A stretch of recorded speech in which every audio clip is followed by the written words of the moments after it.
அஸ்ஸலாமு அலைக்கும். எல்லாம் நல்லா இருக்கீங்களா? இன்றைக்கி நம்ம சேனலில் இப்போ நம்ம பார்த்துட்டு இருக்குது சுரைக்காய் கூட்டு தான். வெரி ஈஸியாக சிம்பிளாக டேஸ்ட்டாக நம்ம செஞ்சோம். வாங்க எப்படி செய்யலாம்னு பார்த்துலாம்.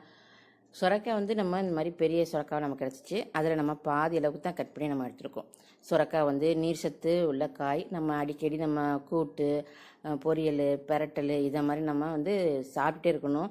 சாப்பிடும்போது கெட்ட நீர்லாம் நமக்கு போயிடும்.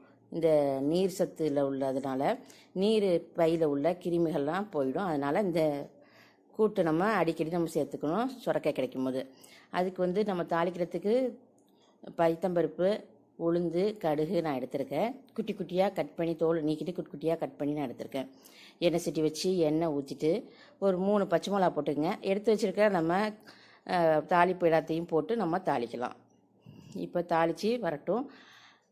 கடுகு, உளுத்தம்பருப்பு, பைத்தம்பருப்பு போட்டு நம்ம தாளிக்கிறோம்.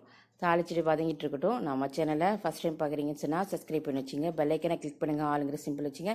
அப்போ தான் உங்களுக்கு நோட்டிஃபிகேஷன் வரும், பார்த்து பயன்பெறலாம். நம்ம செய்கிற டிஷ்ஷெல்லாம் உங்களுக்கு பிடிச்சிருந்துன்னு சொன்னாக்கா லைக் பண்ணி ஷேர் பண்ணுங்கள்.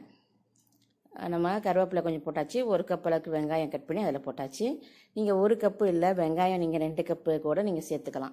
ஏன்னா வெங்காயம் எந்த அளவுக்கு நம்ம ஒரு ரெசிபியில் சேர்க்குறோம் அப்படின்னு சொன்னாக்கா அந்த அளவுக்கு டேஸ்ட்டாக இருக்கும், சுவையாக இருக்கும், ஒரு இனிப்பு தன்மை கொடுக்கும். அந்த கூட்டுடைய அந்த இனிப்புத்தன்மை, அந்த என்ன நம்ம பொருள் கொடுத்து நம்ம கூட்டு செய்கிறோமோ அதோடைய தன்மையும் அந்த வெங்காயம் சேரும்போது சூப்பராக இருக்கும். உப்பு சேர்த்துருங்க. அதுக்கப்புறம் நம்ம கட் பண்ணி வச்சுருக்கிற அந்த சுரைக்காய் எல்லாத்தையும் நம்ம கழுவி அதில் சேர்த்துடணும். சேர்த்து நல்லா வதங்கி விட்டுருங்க. வதங்கி விட்டு லேசாக மூடி போட்டு வச்சிங்கன்னா தண்ணி விடும். அதுவே சுரைக்காயுடைய தன்மையே அந்த நீர் தானே, நீரை விடும், அந்த தண்ணி விடும். தண்ணி விடும்போது அது அப்படியே நம்ம மூடி ஒரு 10 நிமிஷம் மூடி பார்த்தீங்கன்னா தண்ணி விட்டுருக்கும். அதுக்கப்புறம் நம்ம கொஞ்சமாக தண்ணி விட்டு வேக வைக்கணும்.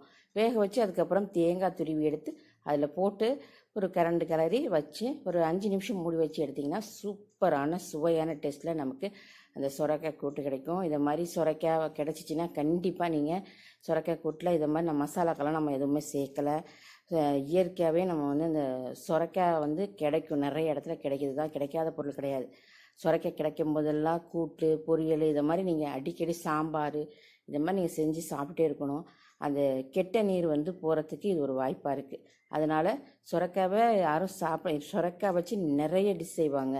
வடை சுடுவாங்க, அப்புறமா தோசை சுடுவாங்க, நிறைய பண்ணுவாங்க. நம்ம இன்றைக்கி வந்து அந்த வகையில் வந்து இன்றைக்கி வந்து நம்ம கூட்டு செஞ்சு காமிச்சிருக்கோம்.